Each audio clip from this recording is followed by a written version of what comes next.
Evening, everyone. Welcome to the Devil's Advocate podcast and another episode of Talk of the League. Unfortunately, our regular co-host Evan can't be with us here tonight, but delighted to say joining my regular co-host Julio is Reese. Reese, how are you doing, my friend? I'm very well, thanks. Good to be on Talk of the League. I was on the previous version as well, not all the time, just now and again. But it's good to be back on amongst yourselves. A bit of football. You have a chat beside the barcode. So cashier number 4, please. Yeah, it's that good to brings see you you, on. boys. It's good to see you. Yeah, it brings you nicely on to the next guest, Newcastle fan Martin. Martin, how are you getting on, my friend? I'm not too bad, mate. Listen, thanks for having me. Yeah, as Reece said, not been on for a little while. Few shows with Keane. Obviously, people probably mostly see me on Loaded. Not been on that for a good while, but yeah, looking forward to the chat tonight. Bit of banter, and yeah, let's get it spun out and get the crack going. Yeah, nice to have you on, mate. Because this show, particularly Talk of the League, we're trying to get as much opinions in as possible. Like there will be an odd mention of Manchester United, but we're trying to keep it as neutral and as abstract and out there as possible. We're encouraging any fans out there of any clubs to get involved, get in the comment section, get in touch with the channel if you just want to hop on any shows. We're all welcome. It's all a bit of banter, a bit of crack, as we said there amongst the lads. Look, lads, first topic tonight we'll start with. It's not strictly a Premier League topic, I suppose, but it does involve a former Premier League player. A Premier League winner, former Premier League captain. That is Jordan Henderson and his infamous move to Saudi Arabia that has gone sour very, very quickly. I've been reading some of the details on this. It doesn't look like he's going to even get paid a cent for that move now at this stage because of the different tax breaks he took and all the benefits that came. Well, benefits, if you want to look at it that way, that came in the summer. Reese, I'll start with you on this one. You're going to really enjoy talking about this one. I just know you are. This whole Saudi league in the summer and in the last year or so, it's been seen as this new massive project. We've seen something similar to the Chinese Super League quite a number of years ago, but people were adamant that this is different. The same thing isn't going to happen again. It's bigger than League. It's bigger than League One, apparently. Apparently so. CR7 seems to think so anyway. But look, it's not just Henderson. We're starting to see the likes of Benzema now is unhappy over there, apparently. I've seen Sergei Milinkovic-Savic coming out now saying he was talking to his former Lazio teammates and is kind of yearning for home. I've seen Bobby Firmino is even supposed to be unsettled over there. Is this Saudi project falling apart now already? And what do you think of this whole Jordan Henderson contract termination? Because he probably got the most flack in the summer because of his open support for the Rainbow Laces campaign and the LGBTQ community, and he seemed to abandon all those principles. So what do you think of this as an overall situation? Just to go back to your first point, that I'm going to enjoy talking about this more. Actually, I think he will, because obviously he's obviously McAvoy on the side of me. Henderson's ex-Sunderland, so I think he'll have more fun talking about this.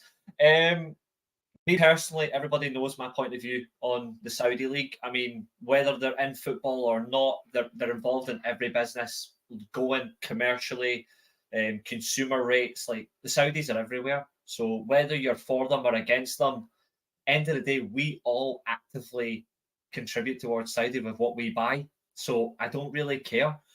I said at the start of the season, last season, going into this season when Saudi really got big, I ain't going to watch a single game. I haven't watched any of the Saudi matches at all, like domestic football, because I'm just not interested. And it's not because I've got no interest in Saudi at all. It's just that there's too much else going on. There's too much other football, really, that I just don't have the time. And it's not really as appealing, but they have got money, but you can have money, but no have substance. And they have, it's literally just a rich version of the MLS. Like it's as a startup, like the MLS has obviously got a lot to it. It's got more history, but it's still not as exciting. But you can at least see they're trying actively, America are trying actively do more to improve their own league. So that's more interesting. But I still haven't got time to watch that as much either. Plus the games are on like 2 or 3 in the morning. So if I can be arsed staying awake, I'll watch it. But Saudi League going towards like players leaving and the whole is it falling off? I think it's I get the comment and I get the question in the sense that it's 2 different points. I think it's maybe a bit too premature to say it's fallen off because they have the money, they've got the resources to continuously bring players in if they want to. That I think it will determine how long it will last. If Ronaldo was to leave, then Neymar would leave. It needs to be the top dominoes have got to leave. Theoretically, it goes Ronaldo, Neymar, then Benzema. When you think about the top tier dominoes of the league, I think that makes sense. If they were all to leave, then I think it would tail off. But at the moment, I think it's a little bit too premature. As for Henderson, yes, he went out there. He admitted it. He went out there for the money. He wanted to try something else. I don't think he gave up on like LGBTQ and all that. I don't think he gave up on that theoretically. But when you look at it, he went out to a country that, or an area specifically that isn't for those rights or isn't as strong because of how they believe. And we can't tell those countries how to live, how to behave, how to act, because they can turn around and say to us, well, why do you believe in that shit and all that stuff? And I'm not saying that shit, but that's how they would treat it. Why should you believe in that? We all believe in different things, so we can't tell them how to live, how to act. But I don't think Henderson gave up on those values. I still think he's very much for it. I mean, I don't know if he did, but I know when he was playing internationally, he was wearing the rainbow armband for Qatar for the World Cup. No, that's another nation specifically on that side of belief. Each to their own. And I think Henderson will still, whether it be now playing in Holland, whether if another World Cup is out in the Middle East, etc., if he's still playing internationally to that extent, I don't think he's going to change how he is, regardless of where he goes. I think he's committed to that cause, regardless of the amount of money he's going to get paid or not going to get paid. So I think it's theoretically too premature to say that the league's going to fail off. And I don't think he's gave up on that aspect either, even though he did go over to the biggest wage billing nation right now for football. That's my opinion. Yeah, no, I do agree with you there to a point when you say it is a bit too premature to say that it's fallen off a cliff, because I know there's been big moves mooted this summer for Mohamed Salah and Kevin De Bruyne, and if they got those two over the line, I know they're aging stars, but they're still massive stars with massive pull, massive commercial pull. So no, I do agree with you in that sense. It is a bit premature to say that it's fallen off the cliff and the project is falling apart. Because you mentioned China. I can see why you'd say it isn't falling off, because the Chinese Super League fell off really quickly, but that's because China changed the whole idea of taxation and how much players got to pay on tax. You don't pay fuck all for tax over in Saudi anyway, so they can take their millions and then walk. Exactly. Yeah, exactly. Martin, I'll come to you. What do you make of this whole Jordan Henderson thing then? Do you think it's a case that he walked away from his principles for a big paycheck in the summer? And what way does that leave him now and his perception in the public eye, if you will? I kind of agree with Reese. I don't think it's really that much to do with kind of, the rainbow laces and, what his thoughts are in general. I think if you look at it from a point of the footballer move, was he going to get guaranteed game time at Liverpool? Probably not. The age is creeping up a bit.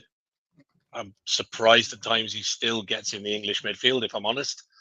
But he is. I think there's better ballers out there, in my opinion. I think probably the biggest thing for me with that move out there for Henderson is I would hazard a guess that it's probably more around the wife and the kids. Because I can imagine that it's a very strange place to go and re-accommodate yourself to. He's going straight into the football. He's got, obviously, there's probably a bit of connection there with Gerrard and his family.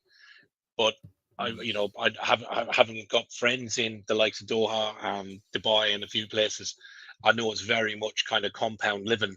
And as much as you have that money, I can imagine for his wife and the kids trying to settle school. I mean, as Reece said, it's a different country, it's a different set of rules, it's a different set of languages. I can imagine that for a woman with a couple of kids, for the partner trying to settle, male, female, whatever. Listen, I did that when I moved to Ireland. My wife's from here. I wasn't, but with kids, you move, you set up. It's a tough time. So for me, I think, listen, any footballer for me wants to play football at any level, and I think he probably looked at it from a money decision. Listen, it's a massive paycheck. No tax. You set yourself up. You setting the kids up. So listen, I fully get that. But I just think in the background that it's probably been the quickness in the move, and the fact that El Edifac said, listen, we're cancelling the contract. He's not really taking any dosh out of it. Kind of says to me, listen, he was obviously, he's not short a bob or two coming out the back of Liverpool, so it's not like he's skint. Yeah. So I just think it was more probably, I would imagine it was more down to a family decision of kind of, listen, go back to Ajax. It's closer to home. He can probably jaunt in and out while things are getting set up. The family's closer to home. So I kind of get that. And listen, it's not like he's gone to, Championship or something else. Listen, Ajax a massive club, no matter what. They're going through a bit of a stint, but they're a huge club, great tradition. Some fabulous players have gone through it, and look, they've got to get themselves back up the Dutch league. But it's a really, really good move. It could have gone, slightly pear-shaped for him. So I think he's come out well of it. I think with the league, look, we've got Saudi owners. I think, look, the country's got money to throw at it. They've got billions, and I think it is early days for the league. And I suppose what I would compare it to is the MLS in the early days when they recruited George Best, Rodney Marsh. These were superstar players of the day that were at the end of their careers, and then Beckham and so on. But if I look at the job, if you take Atalanta as a club, obviously we've got Darren Eales as our CEO. The job he did with building Atalanta from nothing to the club that pretty much, outside of probably Beckham's Miami now, was the club that really took the MLS by the scruff of the neck. He really invented fan zones and brought the MLS up to a point probably where it is now with regards to fandom. Then I think, I think Saudi Galaxy. I think Saudi are kind of looking at that. They've got the likes of Benzema and Firmino and players like that. I think they'll go again in the summer. I think we'll see another raid on the Premier League, because I think they'll throw money at it. I mean, you've got the likes of Osimhen in Napoli talking about he wants to come to EPL and all this stuff. Listen, if the money's huge, if you're a baller, I don't care. You're going where the paycheck is, and who wouldn't? With all due respect. Yeah. Listen, there's going to be some that'll stay true to form and go, listen, I want to play in the Prem. That's where it's at, everything else. And that's great. But listen, it's about the cash. It's about the money. If it was one of the four of us, you're in a job now and somebody says, listen, there's 200 grand a week tax free. What are you going to do, lads? I know what I'm doing. I'm away. So I think, look, like Reece, I think it's a bit early to call the league. I've watched a couple of the games. Listen, the fans aren't there. You look at Gerrard's, where Henderson came from, El Edifac. They're playing in some games, they're playing to less than 300 people. Gerrard signed an extension. I rated Gerrard as a player. I rate him as a manager. So there must be something in it if he signed an extension. So I think, look, there is, I think, positive to come from it. Is it going to be huge? I don't think so, but I think it can eventually maybe match the MLS. But I think they've got to probably do more with the likes of clubs like ourselves and push the Prem more in Saudi to drive up more fans going in, with more stars coming from the Premiership into the Saudi game, I think is where they need to be. But listen, our gig with the Saudis is it's a long-term project, and I think this league is for them. So that's kind of where my head's at on it. I think another thing as well that's important, just want to cut on this bit, Jonathan, before I let you carry on. Two things as well. One, weirdly enough, Jordan Henderson is the record shirt seller for Ajax. In the club's history, he's their record shirt seller. Yeah, that's ridiculous. That's crazy. Yeah. Huge disrespect to Johan Cruyff. Huge disrespect to their greatest ever player. But the second thing I want to say as well, and this is what I think is really important, is the one thing that Saudi has the advantage over the MLS, though, is the Saudi clubs can at least play in a continental competition. They can play in the Asian Champions League and go to the Copa Libertadores. You don't have a equivalent for the MLS. Unfortunately, they don't have they are not yet in a continental competition. It's the MLS Cup and win your division, Eastern Conference or the Western Conference. That's it. They need some form of, even if they can get a slot into a Europe, not Europe, because that's not going to be possible, but like a continental competition that allow them to compete in the Copa Libertadores. It'd be great for them because that will allow their clubs to go and expand. Without that, if they can't get that sorted for the MLS, then they'll fall behind Saudi, even though they've got 10, 15, 20 years ahead of Saudi League in terms of legacy. they can pick them if they can get a continental spot further. But if they don't, then Saudi will just be like, cheers. Yeah, no, definitely. Yeah, look, and you both touched on it there. There's kind of an element that a lot of people forget. Is the family aspect. You both touched on it there, and I think in this era of say FIFAs and football managers, there's a lot of fans that live in this kind of false world of what reality actually is anymore in football. Like they're so used to just making a bid on Football Manager or FIFA, signing a player, and it's like, oh, it's so much easier. It's so easy. How do these players struggle with moves? Well, because like you said, they're family. They have mental health issues. Some of these players, we saw the issue Sancho went through last year. You know, I mean, I'm sure like Martin at your club now with Tonali having been banned for 8 months, I'm sure he's going through some mental health issues. A young man in a new country, just after signing, all of a sudden now he's been whipped out of the team, and you know his career is on a balancing act now. Like, I mean, it could go downhill very, very quickly. So, like, I mean, it's just that kind of era that we live in now, that there's no kind of human side and human emotion afforded to these players. And I suppose it brings me nicely on to the next point. I'll come to Julie on this one. Sometimes I think the other thing to remember is sometimes it just doesn't work out. It just doesn't happen. And that's it. There's no ifs, whens, and buts and who's to blame or where you're going to go. It's like going to a job. Sometimes you get in a job, you're there a week and you realize, you know what, it's not for me. There's no blame or no challenge or anything else. Sometimes shit just doesn't work. That's it. Yeah, 100%, Martin. No, that's it. Like, it just, life just works out like that sometimes. Absolutely, 100% agree. But just on that kind of unrealistic expectation, brings me nicely on to the next point. Julie, I'll come to you on this one. We saw a banner unfurled at the Emirates Stadium there in the away section on Saturday afternoon. The Palace fans unfurled a massive banner. I can't remember the exact wording of it, but it was criticising the board for off the field and on the field decisions. It was slightly aimed at Roy Hodgson, and you know, I suppose the fact that he's still at the club. It looked like the club had moved on from Roy Hodgson with Patrick Vieira. They're doing very well. He came back in, he saved them from relegation. But now the fans seem to be unhappy that he's kind of stayed a bit too long, and that, you know, they're kind of back to square one, if you were. But is there an unfair and unrealistic expectation on managers these days? I see criticism coming David Moyes' way as well, less than a year after winning the club's first European trophy. You know, he's keeping them comfy at mid-table now.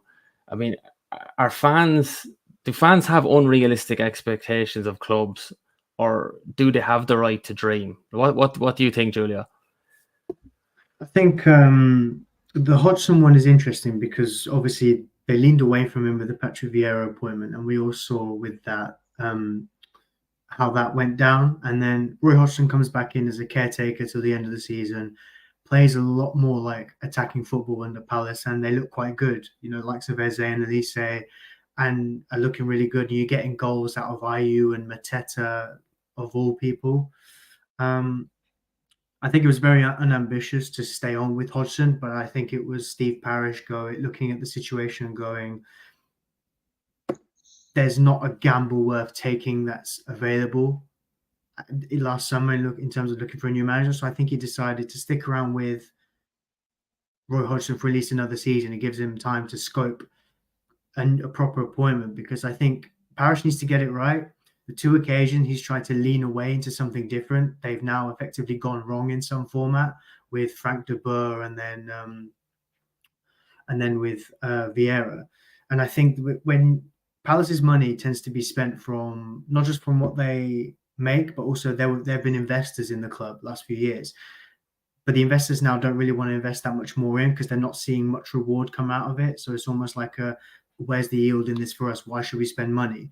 So I think with that one, Parish is probably looking at it in a case of the next guy I need to bring in, if it's going to be someone who isn't as Prem proven as Pulis or Pardew or Hodgson, it's got to be someone who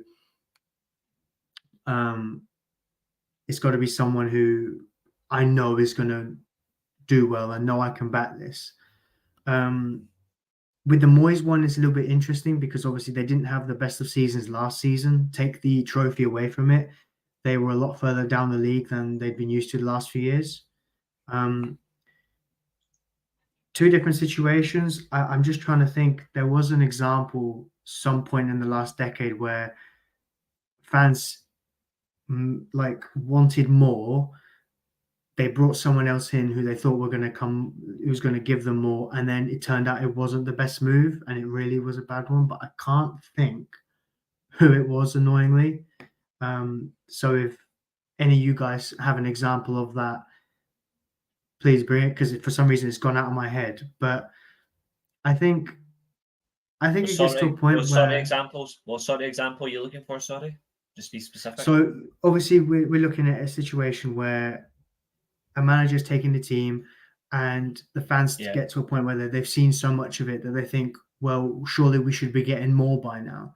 And I'm pretty sure there's a situation somewhere in the last decade where there was a managerial change, or there was some kind of change, and the club plummeted from that change.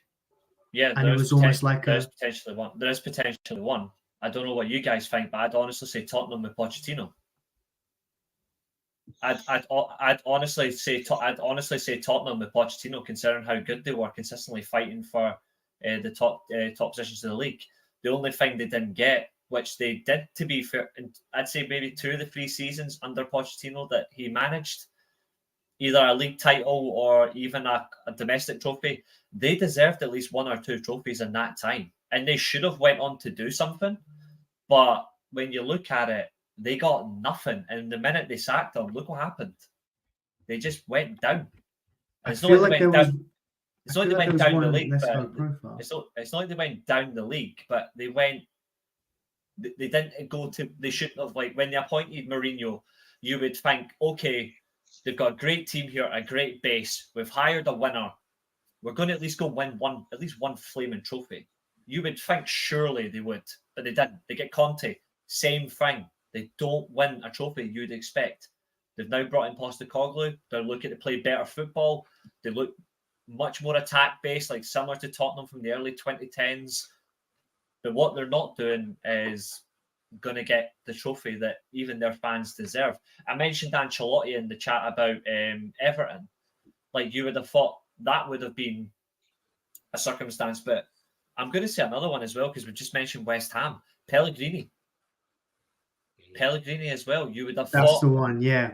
You would think that would be one. That's 3 that I can think of in different circumstances, all from a same level of club. The Pellegrini one is perfect, because you look at, they had Moyes for 6 months, he kept them up, and he wasn't kept on. Pellegrini comes in, spends Lord knows how much money on good players, but clearly, like, they weren't cutting it. You know, Haller and he didn't get the defence that he also was. One thing that eluded Pellegrini as well was actually signing defenders. But yeah, true, Matt. I agree on that. Worst possible time. I do agree.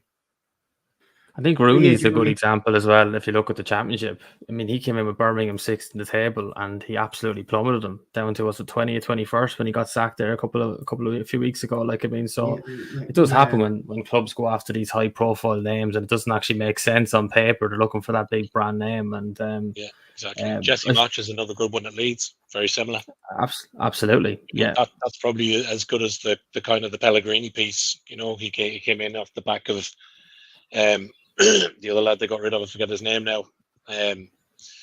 But same thing. Leeds were, a really good team, had some good players, were doing well. They changed the manager because they think it's not dynamic enough. The owners want to change. To bring in Jesse Marsh, who's all talk, and Leeds plummet down the league to the point that he loses the job. So that's very, very, very similar situation. To a degree, you could say a similar kind of thing when Moyes went to Man United. To a degree, he was kind of stuck with a bit of a poison chalice coming off the back of Ferguson. I think it was a no-win situation for him, to be fair, as well. But I can think of another one actually that's going to hit you hard as well. When Bobby Robson left Newcastle, and who followed him? Well, sure, we had Graham Souness, then we had Fat Sam, then we had exactly. We've had multiple. Listen, from a Newcastle perspective, you could name quite a few lads, to be fair, that we've got. But then a lot of people, if you take the Palace piece that Julio was talking about, you take the Palace piece. We got Pardew at Newcastle. He was actually one of the more successful managers that we had. Definitely, the Champions League run, finished 5th in the league. But a lot of people would look at Pardew and go, he was shit. But for us, when you look at what we then had consequentially, he actually did, with the players we had, he actually did a pretty good job. He was to get us where we were. John Carver comes in as the best manager in the Premier League, takes you from mid-table to survival on the final day. Steve McLaren comes in. Mike Ashley actually spent money for once, and you got relegated off the back of that money spent. With a brawly on the side. Ridiculous. Yeah, exactly. Oh no, listen, look, it's the same. It's the same situation. If I know I'm kind of diverging slightly, but if you look, listen, we overachieved last season by 100 miles. We should never have been at the Champions League. We're probably 3, 4, maybe 5 seasons ahead of where we realistically should have been. But then we get decimated with, and to be fair, a massive injuries this season, which is unprecedented. Really, that's the first one. And kind of 15, 20 games in, you've got half of the Newcastle fan base going, right, how out? He's done. Same as Bournemouth, needs to go.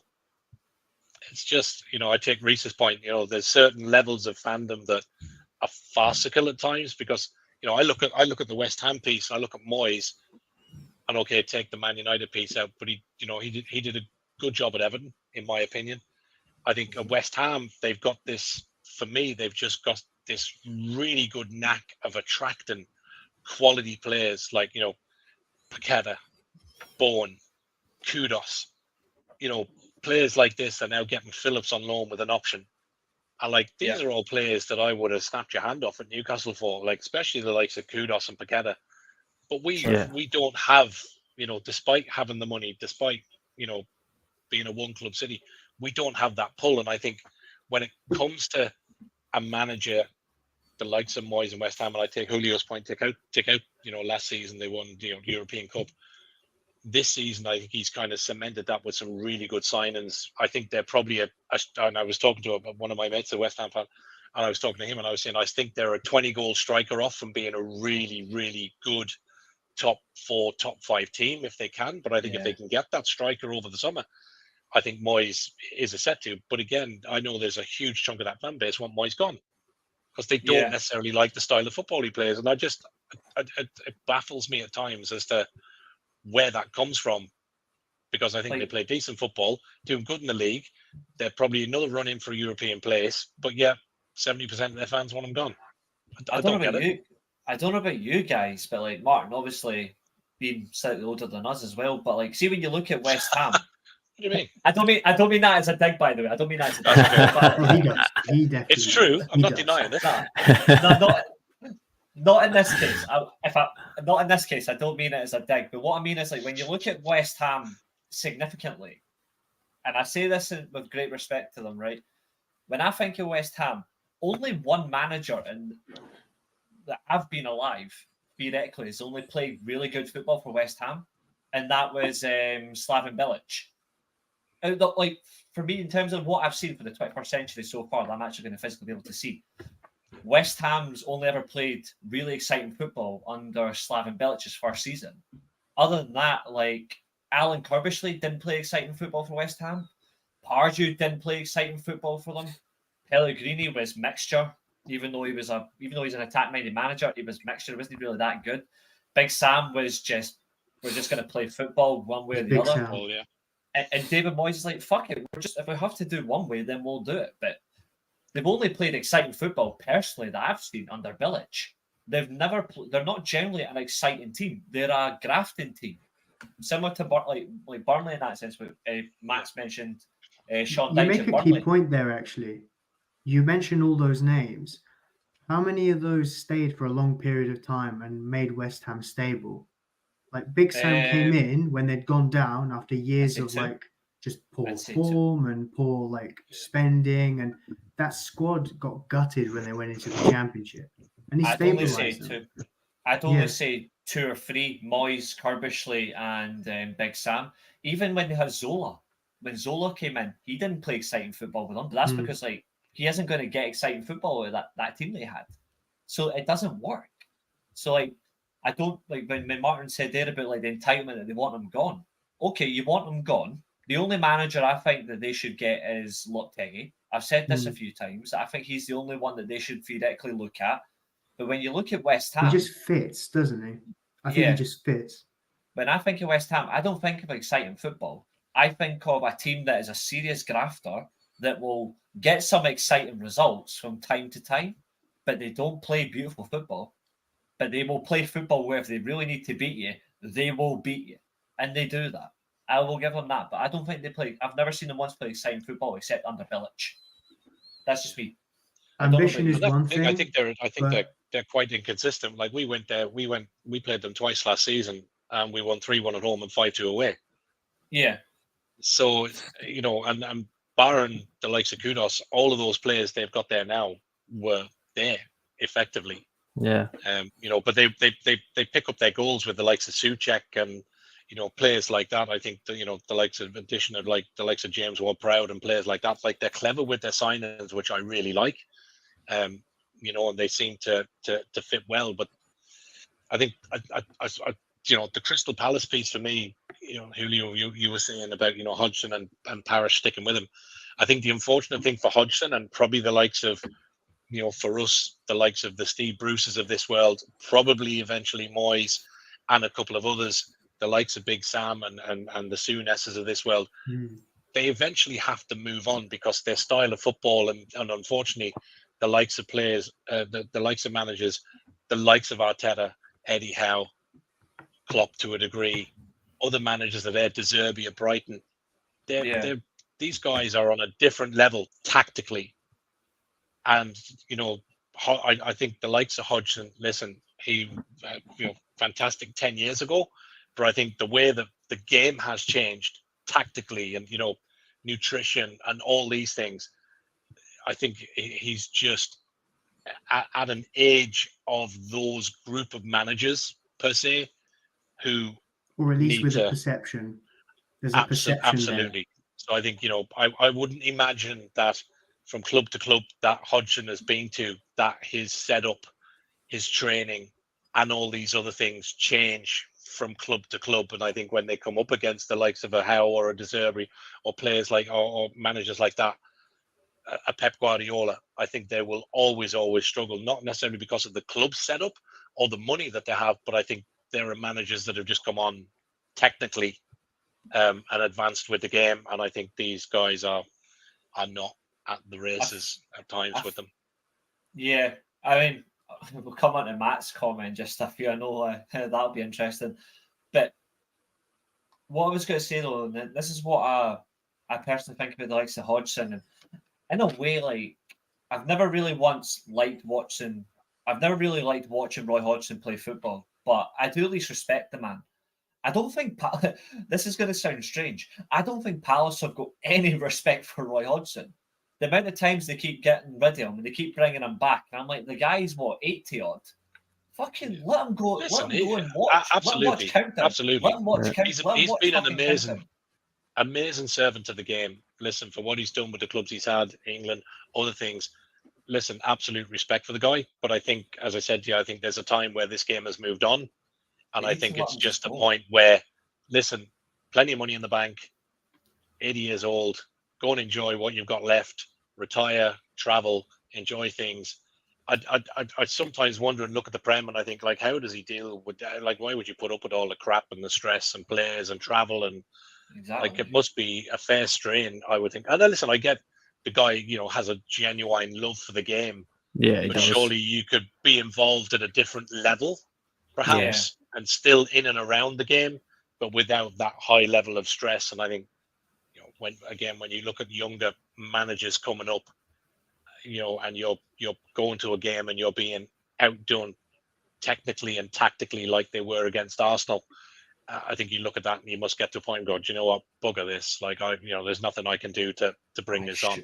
And I get your point as well, Jonathan, that, what's out there, not a lot, Yeah. So, yeah. Just quickly, before we move on from this point, move on to our next point, Martin, just quickly on this one. We discussed last week, the three of us, me, myself, Evan, and Julio, about Jose Mourinho factor, and we were discussing for a while. he's now available. We talk about unfair pressure on managers, and you touched on it yourself there about how he's overachieved last year under Eddie Howe. It's kind of gone off a cliff this year with probably added games in the Champions League with the injuries and whatnot. There is some fans that would like him to move on now. They're referencing the Bournemouth days. It's time for him to move on. With the big sporting project that's going on at Newcastle, and obviously there's going to be a lot of money pumped in over the next number of years. Do you see a world in which them Newcastle owners give Howe the bullet and go for that big name manager like Mourinho and bring him in? Or what would you think on that? Look, my view is like I love Eddie Howe.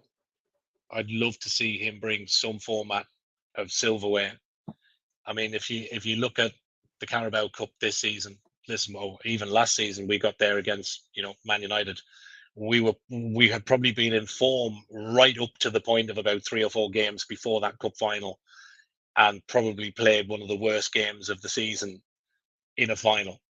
But look, you come out of it and you take the learning and you go, listen, let's get back there next year. Barring an unfortunate 2 minutes of defending from Trippier, we should have actually put Chelsea out the cup and possibly a semi with Middlesbrough, and looking at going into another final. Now, look, chances are we would have met Liverpool as it's looking like, and probably got turned over. But I think the optimist in you would love to see Howe bring something, because he's a genuinely good guy. I think he's tactically good. Yeah. I think he's a great man manager. If you look at, and I know some people go, "Oh, Newcastle, they're pumping the money and everything else." If you look at the injuries we've had, and you look at some of the players that have been playing in our team over the last 15 games, we've effectively had 11 players who were under Steve Bruce playing in that team. Yeah, it's crazy. So if you look at the likes of, I will give a very good example, which is Joe Linton. He was signed as a 40 million striker. Bruce couldn't get a tune out of him apart from 3 goals against Spurs over 3 seasons. Eddie Howe comes in, changes him to a central midfield, puts him in the gym, beefs him up, and now Newcastle fans who wanted rid of him 2 seasons ago are now going, "Fuck me, he's injured till May." Yeah. And you're going, he's actually the glue that keeps, along with Guimaraes, is the glue that keeps Newcastle together. I think the thing with the Jose Mourinho thing is, he does have these ties to having worked with Bobby Robson, obviously learned his trade, between kind of Porto and then Barcelona. And, he does have this affinity with Newcastle. And I don't know, some in the chat and some watching might curse me for this. But I think his time is done. And I think, listen, if you take him to a club, does he win you something? Yeah, he might do. Listen, he's a perennial winner. He wins cups. He wins leagues without a doubt. But the problem I have when Mourinho goes to a club is it stops being about the football and the club, and it becomes all about him. And I think that was 100%. One of the big things when he went to Manchester United. It stopped becoming about the club. It stopped becoming about the team. It stopped becoming about the fans. It becomes the Jose Mourinho show. So for me, yes, we've got a longer term project. I'd love to see Howe win something. Do I want Jose Mourinho? Absolutely fucking not. No way do I want him anywhere near the club. Great manager, serial winner. Is he the right person for us? No. Are there Newcastle? Listen, Chris Hall's in the chat there. He'll tell you. Is there Newcastle, parts of the Newcastle fan base will get rid of Eddie Howe tomorrow and take Jose? Absolutely. And listen, I respect that opinion. But for me, it changes the whole dynamic of the club. He's not going to be able to come in and throw heaps of money at it. And I'm sure we'll get onto FFP and all that stuff in a while. So what's he going to do? If he doesn't get his way, we've seen it at Man United. You know what he tends to get into. The mood swings. He start getting sent off from the bench and all this other stuff. I just don't think it's something that our owners would do. I think the only thing I would say is, look, do we want someone with that pedigree? Are the owners, and do the Saudis want to win? Yeah, of course. Listen, Chris will tell you again in the chat. Saudis want to be number one. That's the agenda. They want to be the best in the world. They've got to get around the money and do different things. Do I believe Newcastle will get there with Eddie Howe or with another manager? Absolutely. Absolutely. But it's like I said, small steps. We were ahead of where we should be last season. We'll go again, I think, in the summer. I don't see us bringing anybody in this window. I'd be shocked if we did. But I think if Mourinho comes in, like I say, I think it just goes from being about the club and the project and becomes the Mourinho show. I think that was probably no more evident at Tottenham. You've seen the clashes with Levy and everything else, so I don't think we need that. So stick with Howe for me. Yeah, no, 100% agree. And I think we were all loud in Mourinho last week, when he came into the Premier League initially and the revolution he kind of caused in the Premier League and what a great manager he was. But I would be in 100% agree with you, Mark. I think his goose is cooked now at this point. Like, he's been a great manager. I think he still would do a very good job at certain clubs. I think he was doing a pretty good job at Roma, to be fair. But I definitely don't think he's what Newcastle need now or going forward in terms of the project that they have planned. I think he'll go to Saudi. Yeah, potentially so. I think he'll go to somewhere like Al Hilal or one of those clubs where he was kind of, they wanted him beforehand. So I think one of the Saudi clubs will snap him up and look, he'll go and get 7 million a season and see out the sun for 2-3 seasons. I don't see where else he's going to go. I don't see him come back to the Premier League. That's for sure. Let's see. Listen, I could be completely wrong. Reese is tipping away there in the corner. He's probably got a view on it. I don't see it. This comment just had to come in from Matt there. Thoughts on Amaran going to Saudi for try when it just took the books. Julio, I'll come to you on this one because it brings me nicely on to my next point now and Newcastle's FFP issues. And I'm talking specifically about Newcastle because obviously Martin on the show tonight to get his opinion as well. There's been a lot of FFP issues. It's been in the headlines a lot lately for obvious reasons.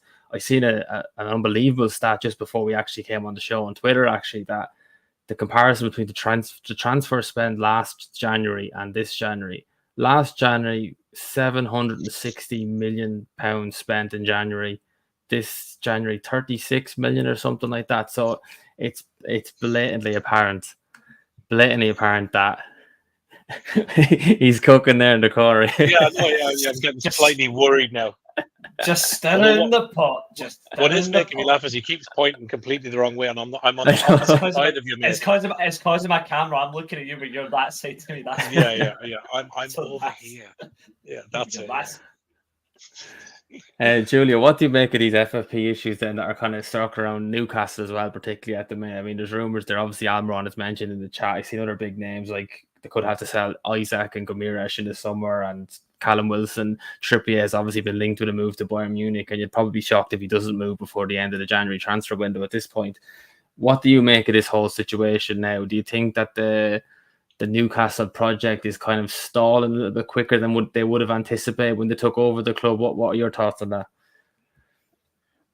Firstly, on Almiron, I'm an Atlanta United fan from the MLS, so I witnessed the whole thing when he broke onto the scene out there, and it's so refreshing to see when Eddie Howe came in and finally got the best out of him. So I was really happy to see that, and I'd be disappointed if he went. But I think realistically, I'm a little bit surprised that this FFP thing has come so soon because they've spent money, obviously, but when the Saudis took over, the club wasn't in a position where they couldn't spend.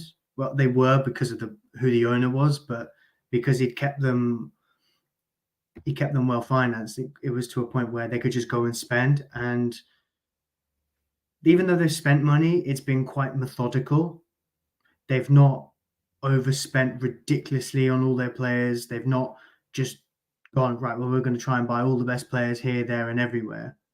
Bar, I think, Chris Wood and maybe an Alexander Isak release clause, there's not much else of ridiculously big spending. If you think there's been some reasonable transfer fees, like the likes of Sven Botman, for example, I am surprised that this FFP thing is causing Newcastle an issue. I personally have a feeling that with a new ownership, they should be given 3 years to spend whatever they want, whilst also maintaining how much they're earning, and they spend reasonably, but for 3 years, not almost just over 2 years now the new ownership's come in. I know they're having to sell some of their best assets maybe in the summer. I don't know. I really don't know what to make of it. I really don't. They have the assets that they can sell. Like Reece has said before on many shows that Tonali won't be there in the summer. He'll go back to Milan. And I can see that happening because I think people seem to forget Tonali is actually a Newcastle player, given how we haven't seen him obviously all season because of obviously what happened. But I think if there's anyone they're going to sell from the big names, it would probably be like Isak or Bruno Guimaraes, probably Isak more, I think. But in terms of Almiron going to Saudi now, I just think that it does. I can see why everyone's making suspicions about it, but it's also quite a realistic Saudi transfer. If you think about it, this guy he's what is he, 30 now? 29, 30. He's doing well in the Premier League. He's not going to have any more big moves. So I can see the move happening. Whether it's cooking the books, it's an alleged situation I don't want to comment on. But I don't know. Whilst Reece is stirring his cauldron in the corner, I just don't know what to make of all this FFP. It seems like in the last year or so, FFP suddenly like trying to prove it actually exists, but I think it's only going to affect teams further down the league who don't have an embarrassment of riches. Whereas I think because Newcastle have an embarrassment of riches, I think they'll be fine. But I don't know. I just think with FFP, I think the rules need to be moderated. I think Everton were adjusted for losses with their situation and they still missed out by a lot of money. So that's why we saw the points deduction, because we haven't seen that kind of points deduction before. It seems like a surprise, but it's a £250 million problem that Everton have, even with COVID adjustments they were allowed to make, and they still missed out. I don't know. I don't think we'll see an overhaul with Newcastle. I think they'll still be fine. They may operate on a more of a sell to buy kind of, but barely from what they've spent before. I don't think there'll be much difference. Yeah, I do agree with you in the sense that I didn't really see the Newcastle one coming either. It seems to have come out of nowhere, and like I understand there is rules in the sense that like a state or a state ownership can't come in and just pump whatever money they want into a club. Those regulations have to be there.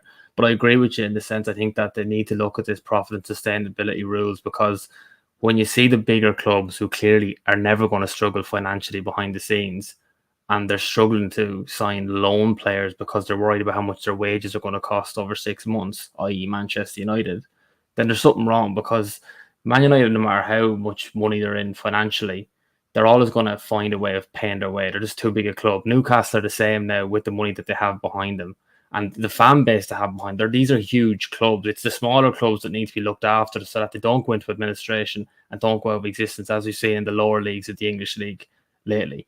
So I think there is definitely tweaks that need to be made. Reece, cauldron stir there in the corner. What do you think of this whole situation and the FFP at Newcastle? We'll all point in the wrong direction. I don't know, I just fucking love this. It's entertaining. Someone get a bucket of water. We need to melt this witch. That's harsh to talk about your mum like that. Hey, you leave her out of this. She's a respectable person. I know she is. You've told me once. No, I'll be honest, right? And this is what I don't understand is I'm all for the banter of the football clubs and how much money they make or don't make and all that shit. But the Newcastle thing, for me, genuinely is bullshit. And I'm going to use 3 clubs as an example for FFP that is a fucking joke. Chelsea, AC Milan, Manchester City. Only one of those clubs has been severely punished, and I'll give you a guess which one. Wasn't that a BS one as well? Yeah. So which club am I talking about?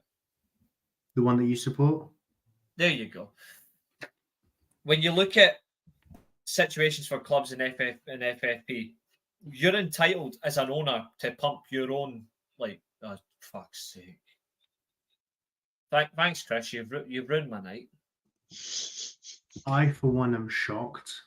Is there a lightning strike organised for the Carabao Cup final? Like, just to delay it, just to delay the final, you know, like no one gets hurt, just delay the final at all costs. It's going to be very one-sided. I will put it that way. We can certainly advise on how to lose. Yeah, can Chelsea beat them on penalties, please? just for that. An owner is entitled to pump in their own money into their own football club at their expense. But in terms of regulations and all that, like, I agree about, like, it should be the smaller clubs that should be protected more. But at the end of the day, the smaller clubs mean fuck all to these regulators. They mean nothing. They make them no money to make them no interest. So you're going to have little to no care. Like, Everton, by all respect, are not a small club, right? They're not. They've got a great history. But to the likes of FIFA and UEFA, your club means fuck all to them. It does, Matt, and you'll agree with this. Your club means fuck all to the likes of UEFA and FIFA. So you are going to get punished for jack shit. The likes of our club, like Man United, it fucking over £1 billion in debt, but still makes £700-800 million in revenue a year. They're going to protect them at all costs. Barcelona are in fuckload of debt. They're still going to be protected by any means necessary. Real Madrid, the same. Bayern Munich, little to no debt. They'd be heavy protected. Juventus, for fuck's sake, are the greatest at cheating, and they're still protected. So the amount of money you make is going to completely justify the fact that you're not going to get hit as much. Everton don't make enough. Newcastle, with all due respect to the money and all that, you don't make enough yet to warrant any form of protection. So you are going to get cooked.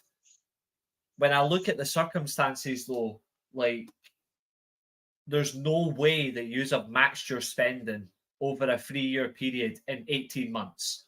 You haven't. The most you've spent on is Isak. That's a release clause. But in retrospect, when you look at all the spending you've done, 50 million on Trippier is nothing. 30 million on Chris Wood is actually funny, but it's within a homegrown quota. But in terms of max spending, you haven't. So I don't see where they're coming from. I think the only reason you are getting cooked heavy is because your sponsorship hasn't kicked in yet. And also, they can't justify how you're going to make the money to balance it. That's the only reason why I think you are being punished, is because you cannot justify how much your sponsorship's actually going to be. Or if it's actually going to be, because it's the same conversation with Man City, is it going to be a legitimate sponsor? You know what I mean? Exactly. Obviously, with Saudi, it has to be. Like, it has to be legitimate because the amount of money you're in and so much media attention goes to Saudi that it has to be. It can't be fake. Good seeing you, mate. There's no way that you cannot hide this. But also, as well, clubs like Man United can't hide, because Man United is listed on the public the stock exchange. We can't hide. The numbers are published. Exactly. So we can't hide. If you were on the stock exchange, you would not be hit like this. Not like that. So it really does question where the max has come across. I've got little to no care for your ownership. Fuck them. I love bantering your fans. But again, I get bantered of your fans and all.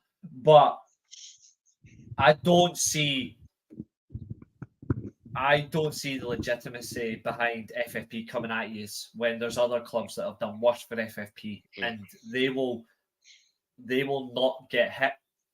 They will not get hit for different reasons. So for once, I'm actually going to defend you. The whole down the pot was just a ploy, but that's fine. I don't see it. You know what I mean? I don't think you can max your spending. I just think it's because your ownership is not yet facilitated a sponsorship that's going to say, okay, we're going to spend £200 million in the summer 2024. How much is your sponsorship going to bring in on that sum over that period of time that can say, you know what, at least the revenue will bank it. Yeah. That's my only thing, you know.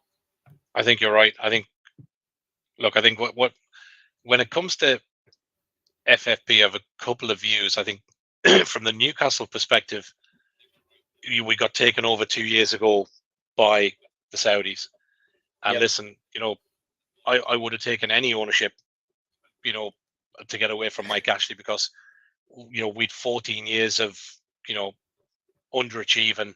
He took money out of the club. He essentially used St James's Park as a free advertising board and the club shop for Sports Direct and everything else. So look, we got that change of owner. We were lucky that we got a sovereign wealth fund. I'm not going to deny that, but we, the current position is we've got the richest owners in the world, but we're not the richest club.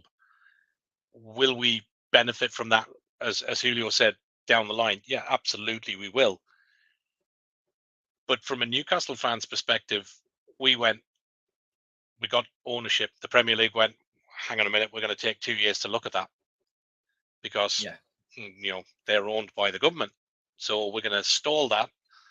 And that was down in truth, which did eventually come out, that the 6 clubs at the top, so Man United, Chelsea, Spurs, Liverpool, Arsenal, City, went, we did hold on a minute, that can't happen, lads. And Richard Masters went, bit of a problem with that, lads, we're going to put you on hold, hoping, in my opinion, that the Saudis will go, fuck this is nonsense, we're walking away. And that didn't happen. To be fair to them, they sat back and they went, you throw whatever you want to throw and we'll go through it. We'll prove ownership, we'll prove separation, we'll do all that. And eventually they had to, we'll sort out the TV rights, we'll sort out the piracy we'd be in, and all the TV in Saudi and Middle Eastern, did all of that. And the Premier League got to a point where they had no option but to sign it off. So then we get the richest owners in the world, and first couple of seasons we spent, I think it's somewhere in the region of around about 460 million. We brought in the likes of Wilson, we brought in Isaac, we brought in Botman, we brought in Gamerish. We started to create the spine of a team. Then they started looking at the revenue, to Reese's point, and we went, right, well, we've got a deal where Sports Direct own our club shop and with Castore. From a point of revenue, we're probably about 5 or 6 seasons behind where that top 6, for a better word, is at. So I agree with Reese. I don't believe that FFP is really our problem. I think our owners are being quite shrewd in going, listen, we could probably spend, let's take Miggy as an example. Listen, we sell Miggy for 30 million. In the FFP book, that opens up a spend over 5 years of a period of a spend of probably in and around about 100 to 120 million. So let you go out and buy 2 60 million players. That's it. Amortized over 5 years is nothing. So then we said, well, we're going to get rid of Castore. We're going back to we're going to be the big boys, because we're one of the big boys now. We're going back to Adidas, and that's going to hit so hard. I've been saying since day one. Once that sponsorship comes through, your kits are going to just if you look at good. if you look at the you really accounts, trust it. You really trust Adidas right now for kits? Have you seen Man For United's them, kits for the past trust me, decade? They don't try for us, but they've been trying for Arsenal. Arsenal's have been really good since they got Adidas. They're going to try with Newcastle. For us is, watch the retro ones hit. When you see the summer, I think they will very much go back on the retro base. I think from a Newcastle kit point of view, the away one will be the old claret and blue hoops that we had, which was Ferdinand and Shearer and Rob Lee, players like that. So, look, listen. If they release 1 or 2 good retro shirts as our main kit over, 3 shirts for next season, next summer, the amount that goes through that club shop and turnstiles will be ridiculous. So we have a 5-year deal with Adidas. The books that Newcastle released, I think a couple of weeks ago, the accounts for last season went through. There's no seller shirt sponsorship in that.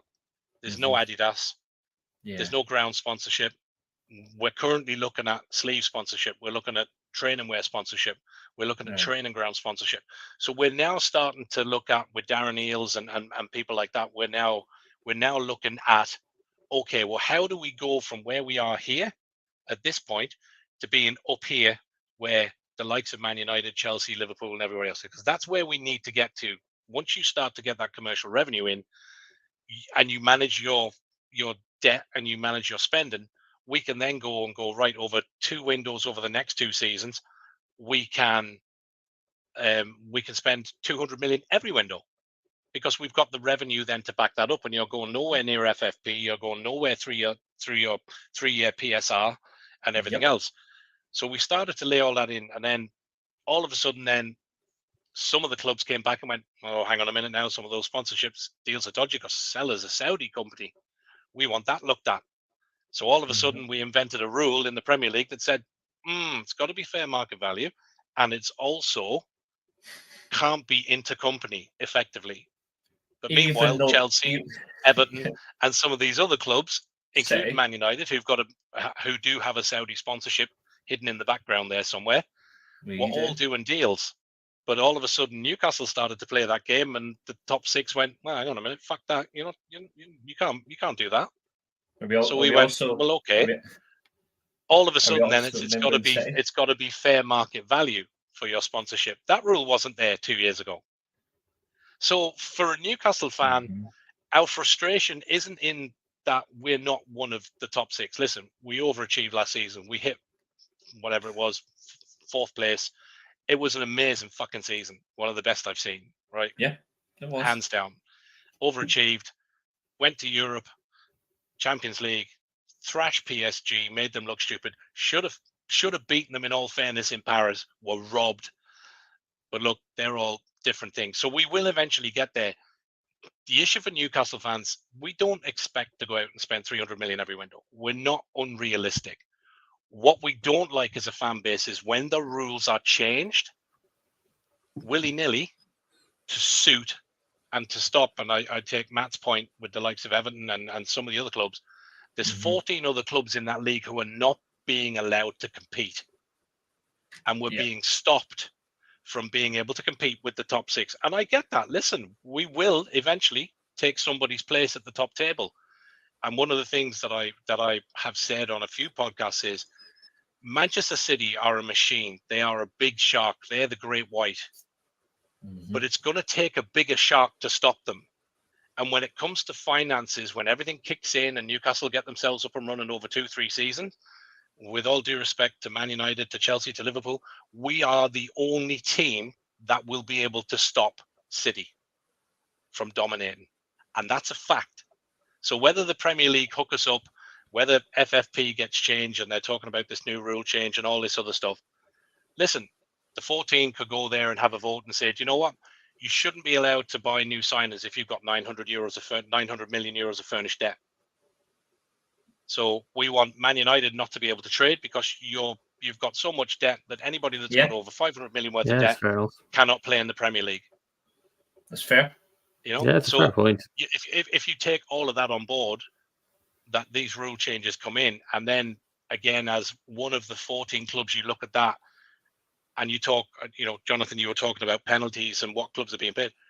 Where was the penalty for the 6 that wanted to walk away and create a Super League? And now my club's being penalised and we can't spend, and you're changing the league dominated by 6 clubs effectively outside of the other 14 wanted to walk away from the league, but now they want to change the rules to protect themselves. That's my issue.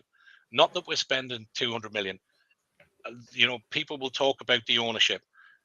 I'm not a political person. I don't care about what they do in the country. I know I'll say, listen, I got my club back, and people will say, yeah, but look what you're paying for it. I'm purely about the football. I want the good times to come back. I'm 53. I want to see us win something. I don't care if it's the FA Cup or a Carabao before my time on this planet is done.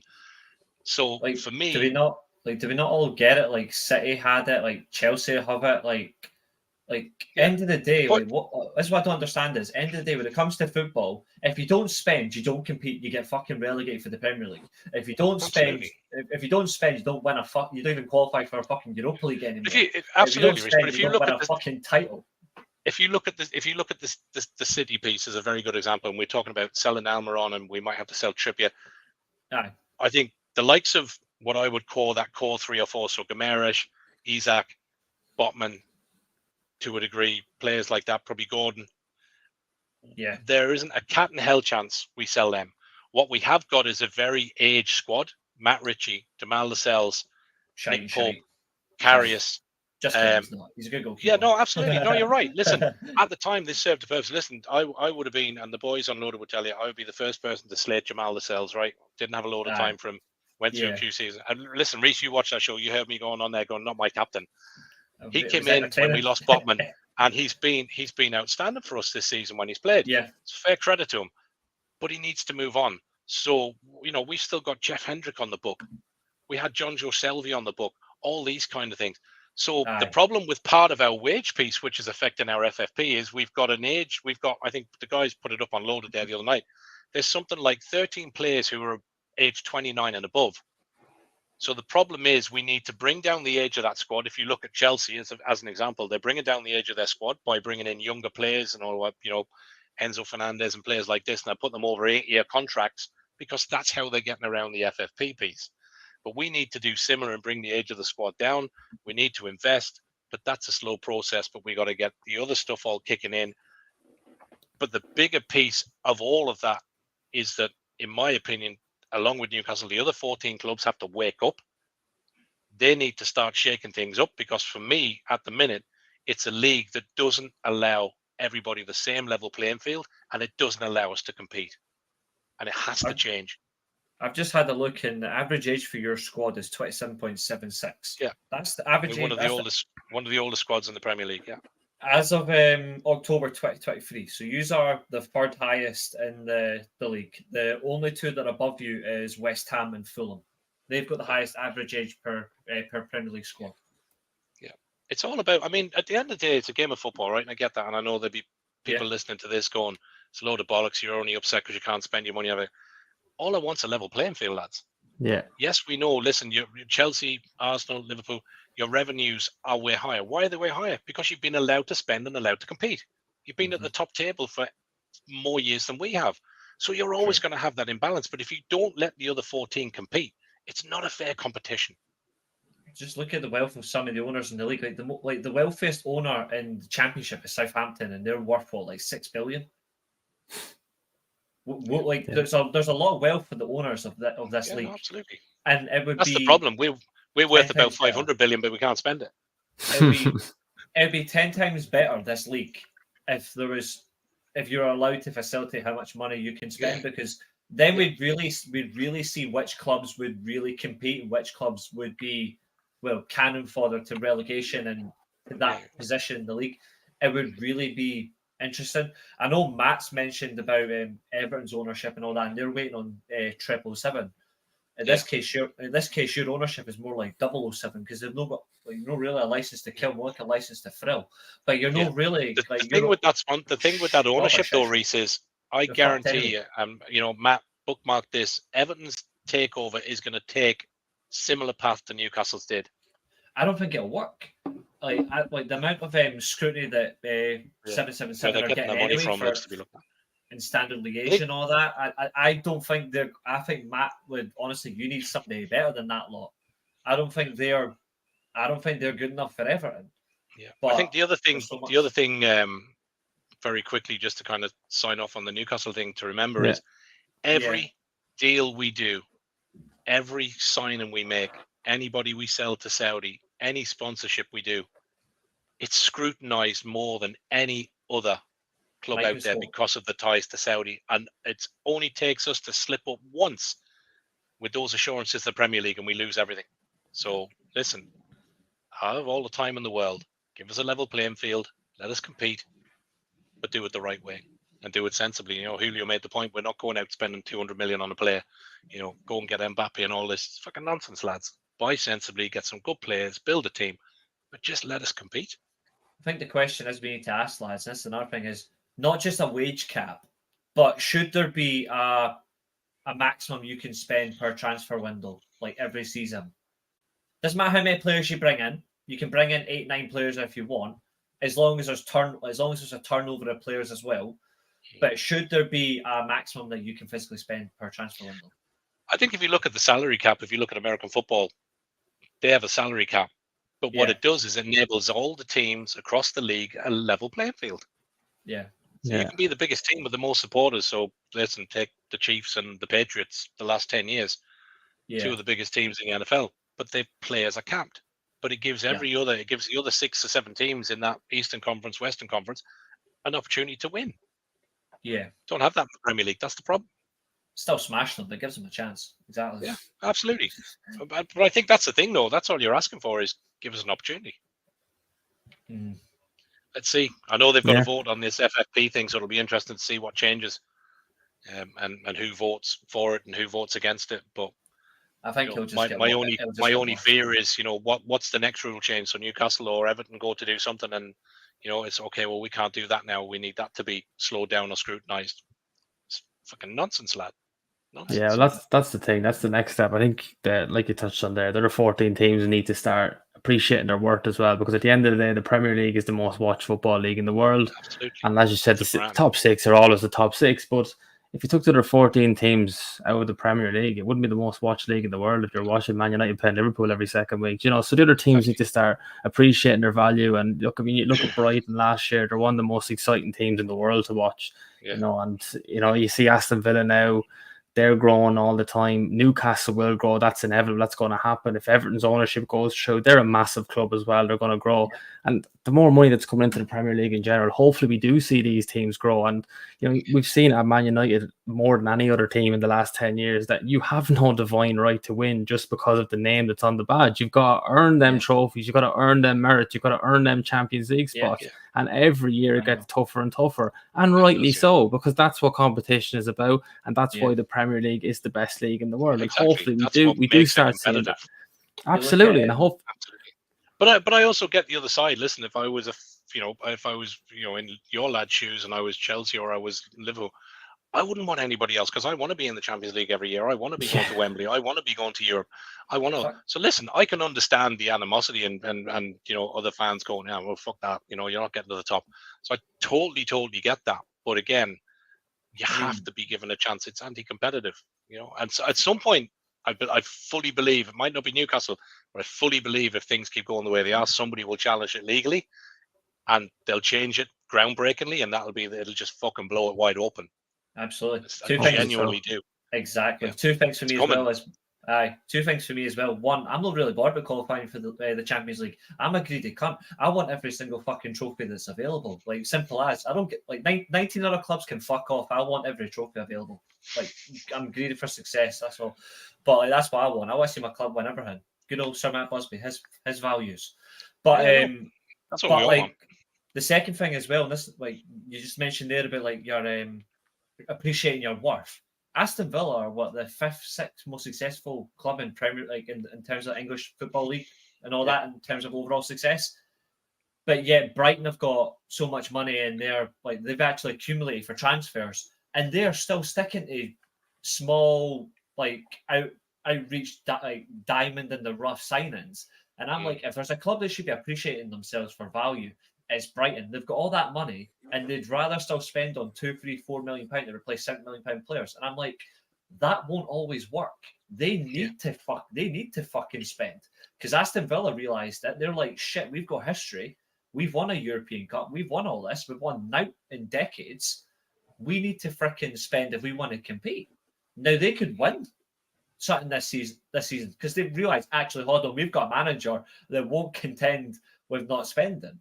Like, you have to spend no matter what. So I'm like, Brighton really need to, if Brighton want to consistently compete where they are and challenge for more, they need to abandon £4 or £5 million signings on Russ for South America and all that.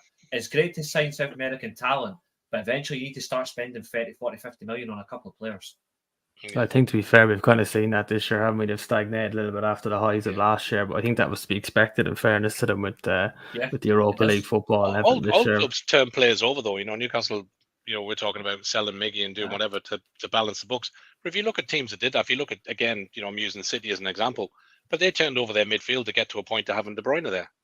Yeah, exactly. You know, they sold strikers on to get to a point of having Haaland there. So it's that continual growth. So look, will we have to sell an Isaac or a Gamerish at some point? Yeah, maybe. But if that takes us to the next level, then you got to turn those players and turn that squad. That's what we got to do. Listen, we bought Gamerish for 40 million. If we sell him for 150, happy days, lads. If that gets me two more top players, then crack on.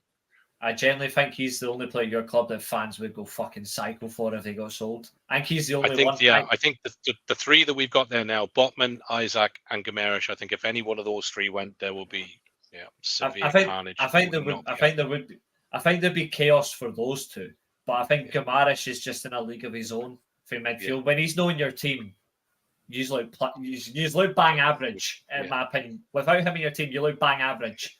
And I look at in your Champions League campaign, I stand to that because the games where he didn't really perform, where he was taking at the games, you just couldn't do nothing.